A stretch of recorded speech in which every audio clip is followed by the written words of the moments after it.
Hello दोस्तों, स्वागत है आपका हमारे चैनल यूपी एग्जाम क्रेजर में। दोस्तों, आज के वीडियो में हम 7 जनवरी से संबंधित उत्तर प्रदेश करंट अफेयर के सभी इंपॉर्टेंट क्वेश्चंस को डिस्कस करेंगे और हर एक क्वेश्चन से रिलेटेड आपको फैक्ट भी बताएंगे। और वीडियो के अंत में हम आपसे ये क्वेश्चन भी पूछेंगे जिसका जवाब आपको कमेंट बॉक्स में देना है। और अगर आपको इसकी PDF डाउनलोड करनी है तो इसकी PDF आप हमारे टेलीग्राम ग्रुप से डाउनलोड कर सकते हैं। टेलीग्राम ग्रुप की लिंक आपको वीडियो को डिस्क्रिप्शन में मिल जाएगी।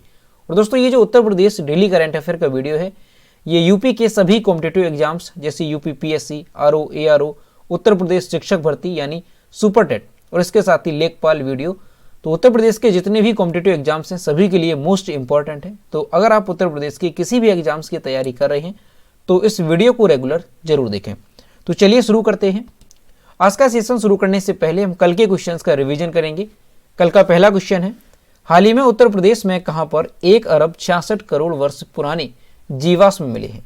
तो ये कहां पर मिले हैं? ये सोनभद्र में मिले हैं, यानी ऑप्शन नंबर 20 का करेक्ट होगा। अगला क्वेश्चन है, 3D AMG तकनीकी से बनने वाला देश का प्रथम एक्सप्रेसवे कौन सा होगा? इसका जो करेक्ट आंसर है वो है option number B, Kanpur Lucknow expressway. और दोस्तों, उत्तर प्रदेश करंट अफेयर की लास्ट 1 ईयर की अगर आपको PDF बाई करनी है तो इसकी लिंक आपको वीडियो के डिस्क्रिप्शन में मिल जाएगी, वहां से आप इस PDF को बाई कर सकते हैं। इस PDF में हमने जनवरी से लेकर के दिसंबर 2021 तक यानी लास्ट 1 ईयर की उत्तर प्रदेश करंट अफेयर की सभी इंपोर्टेंट क्वेश्चंस को विस्तार पूर्वक बताया है। और दोस्तों, इसके साथ ही अगर आपको केवल दिसंबर महीने की उत्तर प्रदेश करंट अफेयर की PDF बाई करनी है तो उसकी लिंक भी आपको वीडियो के डिस्क्रिप्शन में मिल जाएगी, तो वहां से आप ये दोनों PDF बाई कर सकते हैं। और दोस्तों, PDF डाउनलोड करने में अगर कोई प्रॉब्लम होती है तो साइट पर आपको व्हाट्सएप नंबर और ईमेल मिल जाएगा जिस पर आप कॉन्टैक्ट कर सकते हैं। और जो व्हाट्सएप नंबर है वो आपको डिस्क्रिप्शन बॉक्स में भी मिल जाएगा। अगला क्वेश्चन है, हाल ही में किसने यूपी में 7 ग्रीनफील्ड एक्सप्रेसवे बनाने का ऐलान किया? इसका जो करेक्ट आंसर है वो है option number A, Nitin Gadkari ने। अगला क्वेश्चन है, आयुष मंत्रालय ने आयुष आहार योजना को हाल ही में लॉन्च किया। आयुष मंत्रालय के मंत्री कौन है? इसका जो करेक्ट आंसर है वो है option number A, Sarbananda Sonowal. अगला क्वेश्चन है, हाल ही में किस देश ने अंडर 19 एशिया कप क्रिकेट का खिताब जीत लिया है? इसका जो करेक्ट आंसर है वो है ऑप्शन नंबर B, भारत ने। अगला क्वेश्चन है, किसने मुंबई प्रेस क्लब का रेड इंक अवार्ड जीता? इसका जो करेक्ट आंसर है वो है option number C, Danish Siddiqui ने। अगला क्वेश्चन है, भारतीय तटरक्षक बल के प्रमुख के रूप में किसे नियुक्त किया गया? इसका जो करेक्ट आंसर है वो है option number A, VS Pathania को। अगला क्वेश्चन है, किसे world CEO winner of the year 2021 पुरस्कार से सम्मानित किया गया? तो किसे सम्मानित किया गया है? तो ये किशोर येदम को, यानी ऑप्शन नंबर D इसका करेक्ट होगा। अगला क्वेश्चन है, टेस्ला कंपनी के ऑटो पायलट टीम के लिए चुने जाने वाले पहले भारतीय कौन बने? इसका जो करेक्ट आंसर है वो है ऑप्शन नंबर B, अशोक एलू स्वामी। तो दोस्तों, ये थे कल के क्वेश्चंस जिसका हमने रिवीजन किया। अब हम शुरू करते हैं आज का सेशन। आज का पहला क्वेश्चन है, हाल ही में रेल मंत्री अश्वनी वैष्णव ने राजधानी लखनऊ के गोमती नगर रेलवे स्टेशन को किस ट्रेन की सौगात दी? इसका जो करेक्ट आंसर है वो है ऑप्शन नंबर D, उपरोक्त सभी, यानी गोमती नगर कामाख्या एक्सप्रेस, इसके साथ ही मैलानी बिशिया सवारी गाड़ी और इसके साथ ही कानपुर सेंट्रल ब्रह्मावर्त मेमू गाड़ी। तो इन 3 ट्रेन की सौगात दी है किसने? रेल मंत्री अश्वनी वैष्णव ने। कहां पर? लखनऊ में। रेल मंत्री अश्वनी वैष्णव ने राजधानी लखनऊ के गोमती नगर रेलवे स्टेशन को 3 नई ट्रेन की सौगात दी। ये जो 3 ट्रेनें हैं वो कौन कौन सी हैं? तो गोमती नगर स्टेशन पर आयोजित समारोह के दौरान उन्होंने गोमती नगर कामाख्या एक्सप्रेस, मैलानी बिछिया सवारी गाड़ी, कानपुर सेंट्रल ब्रह्मावर्त मेमू गाड़ी को हरी झंडी दिखा करके शुभारंभ किया। इसके अलावा उन्होंने गोमती नगर स्टेशन पर नवनिर्मित द्वितीय प्रवेश द्वार सहित टर्मिनल सुविधाओं को और कोचिंग कॉम्प्लेक्स का उद्घाटन और लोकार्पण किया। तो दोस्तों, आपको ध्यान रखना है कि जो रेल मंत्री हैं अश्वनी वैष्णव, उन्होंने राजधानी लखनऊ के गोमती नगर में 3 नई ट्रेनों की सौगात दी है। और जो तीनों ट्रेन है वो कौन कौन सी है तो इनके नाम भी आपको ध्यान रखने हैं। अगला क्वेश्चन है, हाल ही में किसने सहारनपुर के देवबंद में कमांडो ट्रेनिंग सेंटर का शिलान्यास किया? इसका जो करेक्ट आंसर है वो है option number B, Yogi Adityanath ने। CM योगी आदित्यनाथ ने 4 जनवरी 2022 को सहारनपुर के देवबंद में आतंकवाद निरोधक दक्षता यानी ATS इकाई कमांडो ट्रेनिंग सेंटर का शिलान्यास किया। देवबंद में ATS और कमांडो ट्रेनिंग सेंटर बनने से आतंकवादी गतिविधियों पर अंकुश लगाने में मदद मिलेगी। और दोस्तों इस कमांडो ट्रेनिंग सेंटर से जो कमांडो हैं उन्हें ट्रेंड करके देश के दुश्मनों से निपटने के लिए तैयार किया जाएगा। तो आपको ध्यान रखना है कि उत्तर प्रदेश के जो मुख्यमंत्री हैं योगी आदित्यनाथ, उन्होंने सहारनपुर के देवबंद में ATS कमांडो ट्रेनिंग सेंटर का शिलान्यास किया। अब दोस्तों अगर कमांडो के बारे में देखें, जो कमांडो होते हैं उनकी जो ट्रेनिंग है वो काफ़ी अलग होती है, यानी अलग तरीके से उनकी ट्रेनिंग कराई जाती है। यानी कि उनकी जो ट्रेनिंग होती है उनमें उनकी शारीरिक, मानसिक और तकनीकी टेस्ट होते हैं। उन्हें सामान्य ज्ञान का भी टेस्ट पास करना होता है और इसके साथ ही उनके जो भी टेस्ट होते हैं शारीरिक और मानसिक दक्षता के, और चयनित होने के बाद इनकी ट्रेनिंग शुरू की जाती है। यानी जब ये सिलेक्ट हो जाती हैं तब इनकी ट्रेनिंग की जाती है। और दोस्तों मांग के हिसाब से अलग अलग सेंटर में ट्रेनिंग होती है। और एक कमांडो को ट्रेंड करने की अगर बात की जाए कि एक कमांडो को ट्रेंड करने में कुल खर्चा कितना आता है, तो दोस्तों एक कमांडो को ट्रेंड करने में 1.5 करोड़, यानी 1.5 करोड़ एक कमांडो को ट्रेंड करने में खर्चा आता है। और दोस्तों ये जो कमांडो होते हैं ये दुश्मनों से, जो आतंकवादी होते हैं उनसे हर एक स्थिति में निपटने के लिए सक्षम होते हैं। तो आपको ध्यान रखना है कि सीएम योगी आदित्यनाथ ने सहारनपुर के देवबंद में आतंकवाद निरोधक दस्ता ATS, यहाँ पर ATS का फुल फॉर्म ध्यान रखना है, एंटी टेररिस्ट स्क्वाड, ATS का फुल फॉर्म है। तो इस कमांडो ट्रेनिंग सेंटर का शिलान्यास किया है।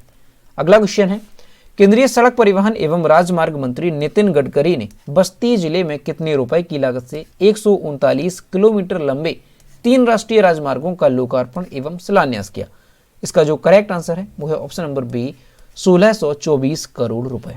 बस्ती जिले में केंद्रीय सड़क परिवहन एवं राजमार्ग मंत्री नितिन गडकरी ने 6 जनवरी को मखौड़ा धाम में 1624 यानी 1624 करोड़ रुपए की लागत से 139 किलोमीटर लंबे 3 राष्ट्रीय राजमार्गों का लोकार्पण और शिलान्यास किया, जिसमें राम की आस्था से जुड़े 84 कोसी परिक्रमा मार्ग का शिलान्यास शामिल है।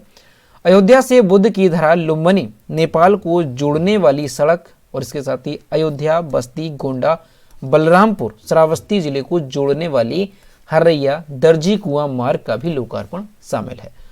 तो दोस्तों आपको ध्यान रखना है कि बस्ती जिले में जो केंद्रीय सड़क परिवहन और राजमार्ग मंत्री हैं नितिन गडकरी, उन्होंने 1624 यानी 1624 करोड़ रुपए की लागत से 139 किलोमीटर लंबे 3 राष्ट्रीय राजमार्गों का लोकार्पण किया।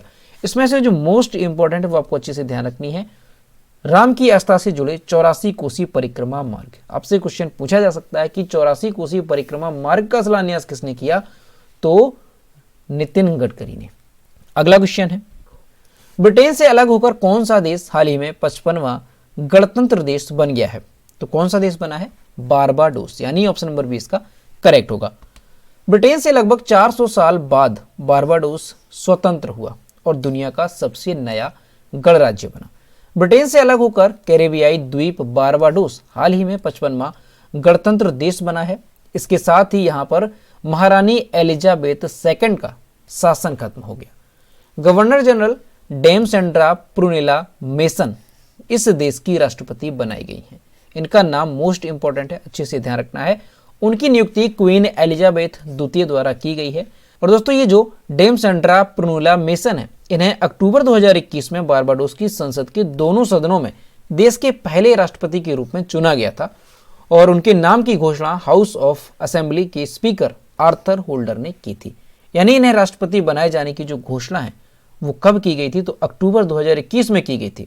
और अब जो ये बारबाडोस है ये ब्रिटेन से पूरी तरह से स्वतंत्र हो गया है और ये एक स्वतंत्र देश बन गया है। तो यहाँ पर आपको अच्छे से ध्यान रखना है कि इस देश की पहली राष्ट्रपति कौन बनी है? तो डेमसेंड्रा प्रूनेला मेसन ये देश की पहली राष्ट्रपति बनाई गई हैं। अब दोस्तों अगर बारबाडोस की बात की जाए तो बारबाडोस की कैपिटल क्या है? तो ब्रिज टाउन बारबाडोस की कैपिटल है। और बारबाडोस की करेंसी क्या है? तो बारबाडियन डॉलर बारबाडोस की करेंसी है। और इसकी राष्ट्रपति कौन बनी है? तो डेमसेंड्रा प्रूनेला मेसन इस देश की पहली राष्ट्रपति बनाई गई है।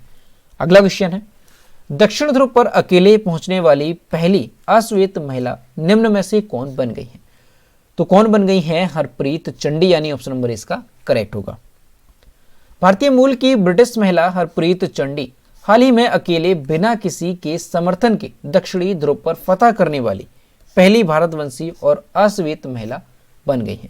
CNN की रिपोर्ट के मुताबिक चंडी का साहसिक कार्य पिछले साल नवंबर में शुरू हुआ जब उन्होंने अंटार्कटिका के हरक्यूलिस इनलेट से असमर्थित अपनी यात्रा शुरू की थी। तो दोस्तों ये क्वेश्चन भी मोस्ट इंपॉर्टेंट है, अच्छे से ध्यान रखना है कि जो भारतीय मूल की ब्रिटिश महिला हैं हरप्रीत चंडी, ये दक्षिणी ध्रुव पर पहुंचने वाली पहली भारतवंशी और अश्वेत महिला बन गई हैं बिना किसी के समर्थन के, यानी अकेले पहुंचने वाली। अगला क्वेश्चन है, पद्मश्री अवार्ड से सम्मानित किस प्रसिद्ध समाजसेवी का 74 साल की उम्र में निधन हो गया? इसका जो करेक्ट आंसर है वो है option number C, Sindhutai Sapkal का। और यहाँ पर आप इमेज में देख सकते हैं, ये थी सिंधुताई सपकाल जिनका हाल ही में निधन हो गया है।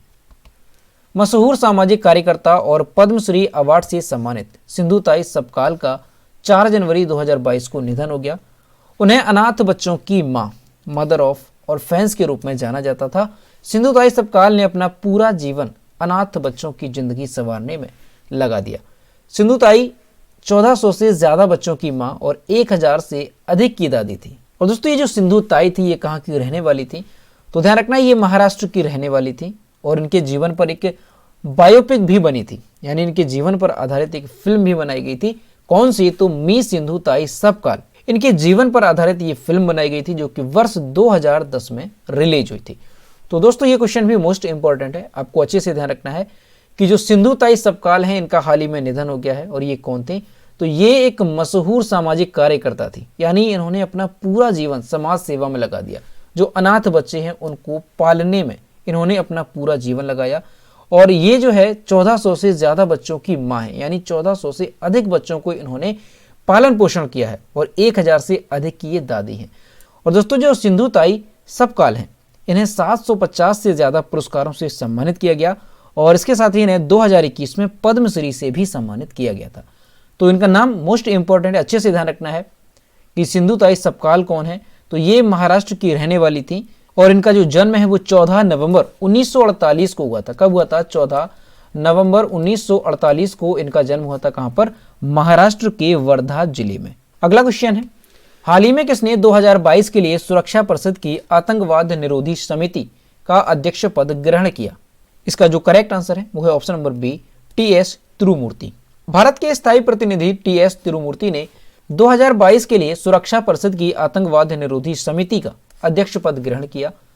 हालांकि भारत अभी 15 सदस्यीय सुरक्षा परिषद का अस्थायी सदस्य है और उसके 2 साल का कार्यकाल 31 दिसंबर 2022 को समाप्त होगा। और दोस्तों ये जो आतंकवाद निरोधी समिति है इसकी स्थापना कब हुई थी? तो 2001 में इसकी स्थापना हुई थी 9/11 के आतंकवादी हमले को मद्देनजर रखते हुए, यानी इस हमले के बाद इस समिति की स्थापना की गई थी। संयुक्त राष्ट्र सुरक्षा परिषद के प्रस्ताव 1373 2001 ने परिषद की एक सहायक संस्था के रूप में आतंकवाद विरोधी समिति की स्थापना की थी। तो दोस्तों ये जो आतंकवाद निरोधी समिति है इसकी स्थापना 2001 में 9/11 के आतंकी हमले के बाद हुई थी। अब यहाँ पर आपको ये जानना जरूरी है कि 9/11 आतंकी हमला है क्या। तो दोस्तों ये जो हमला है ये 11 सितंबर, डेट ध्यान रखनी है, 11 सितंबर 2001 में कहां पर हुआ था? अमेरिका के न्यूयॉर्क में ये आतंकी हमला हुआ था। इस हमले में दोस्तों क्या हुआ था कि अमेरिका के जो 4 प्लेन थे, 4 एरोप्लेन थे, उनको आतंकवादियों ने हाईजैक कर लिया था। और हाईजैक करने के बाद जो प्लेन थे उनमें से 2 प्लेन को जो न्यूयॉर्क की ऊंची बिल्डिंग थी, सबसे ऊंची जो बिल्डिंग थी ट्विन टावर के नाम से, तो उस बिल्डिंग में से टकरा दिया गया था उन प्लेन को। तो उससे क्या हुआ कि जो उस बिल्डिंग में लोग थे हजारों की संख्या में उनकी मौत हो गई थी और जो प्लेन में लोग थे उनकी भी उसमें मौत हो गई थी। और जो 2 प्लेन थे वो किसी तरह से उसमें जो बैठे यात्री थे उन्होंने अपने कब्जे में ले लिया था, लेकिन कब्जे में लेने के बाद भी कुछ समय बाद जो वो प्लेन था वो भी क्रैश हो गया था। तो उसमें से भी जो व्यक्ति सवार थे उनकी मौत हो गई थी। तो ये एक बहुत ही दर्दनाक, बहुत ही बड़ा आतंकी हमला माना जाता है जो कि कहां पर हुआ था? अमेरिका के न्यूयॉर्क में। और दोस्तों फिर अमेरिका ने जब इस बात की जांच की, पता लगाया कि ये जो हमला है वो किसके माध्यम से हुआ है, यानी इसके पीछे किसका हाथ था, तो पता चला कि ओसामा बिन लादेन का इसमें हाथ था। और इसका बदला लेने के लिए अमेरिका ने 10 सालों बाद यानी 2011 में ये जो आतंकवादी था ओसामा बिन लादेन, इसे मार गिराया था।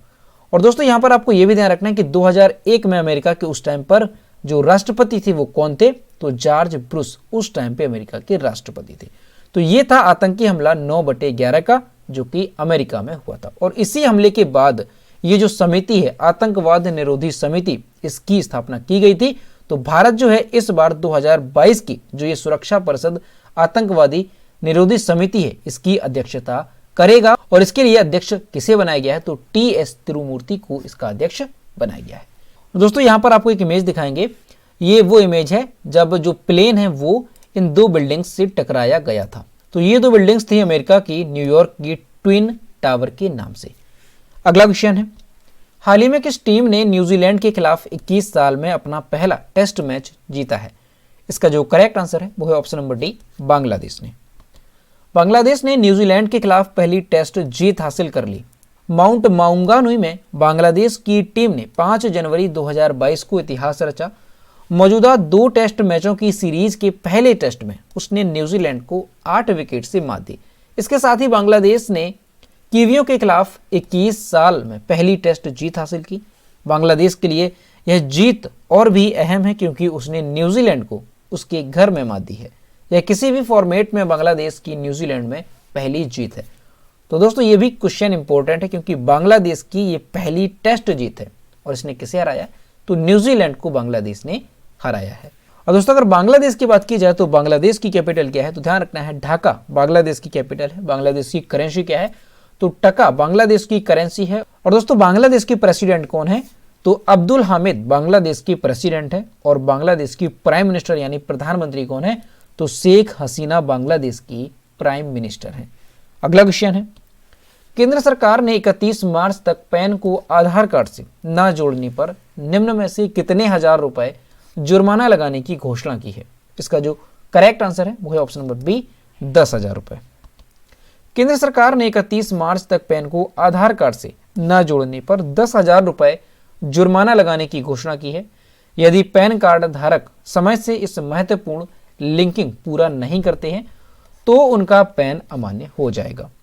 यानी दोस्तों 31 मार्च तक अगर कोई भी व्यक्ति पैन कार्ड को आधार कार्ड से लिंक नहीं करता है तो उस पर 10,000 रुपए तक का जुर्माना लगाया जा सकता है और उसका जो पैन कार्ड है वो अमान्य कर दिया जाएगा।